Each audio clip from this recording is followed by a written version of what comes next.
छोड़ब त सुन जइबा गारी देखा सुधर जा। अच्छा रहिया में रोकल ताहार पड़ जाई भारी हरकत न छोड़ब त सुन जइबा गारी भीड़ी नया आई बना लगाबाई महंगा हमार चोली ह भीड़ी नया आई बना लगाबाई यार महंगा हमार चोली ह गोरी आज भर डाले त होली ह आदि कत बुझाई त बोली ह गोरी आज भर डाले त होली ह आदि कत बुझाई त बोली ह।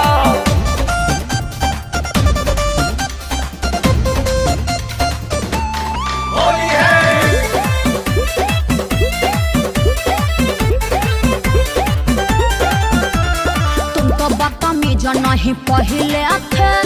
पढ़े लिखे में ध्यान धैले थे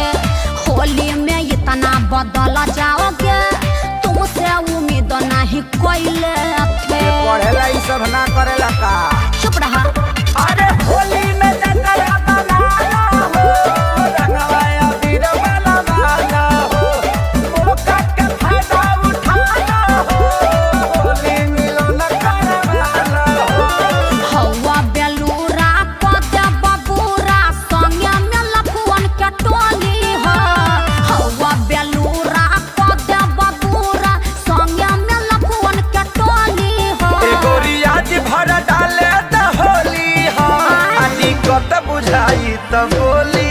गोरी आज भर डाले त होली हो आदि कत बुझाई त बोली हो। हट होने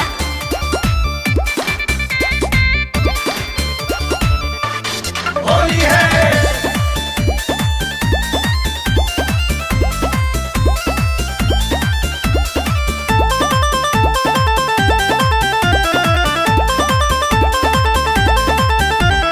कोरा तू जन बरियारी हो रीत्या समाही खेसारी हो देखिए के रोआ सिहर जाता तोहर मोटा तू चकारी हो चाइना वाला ना हाथे हाथी है से डरा तारी हाँ हो डर लागता सुनाए पाया रानी हो होली में कोनो न गानी हो काहे फेरो ना आई जवानी हो खेलीला तू रंग पानी हो हमरो दीवाना मजनू के नाना बाउर तोहर बोली हो हमरो दीवाना मजनू के नाना बाउर तोहर बोली हो गोरी आज भर डाले त होली हो आदि कत बुझाई त बोली हो गोरी आज भर डाले त होली हो आदि कत बुझाई त बोली हो। अच्छा ठीक बा लगा लो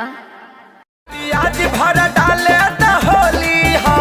आदि कत बुझाई त बोली हो गोरी आज भर डाले त होली हो आदि कत बुझाई त बोली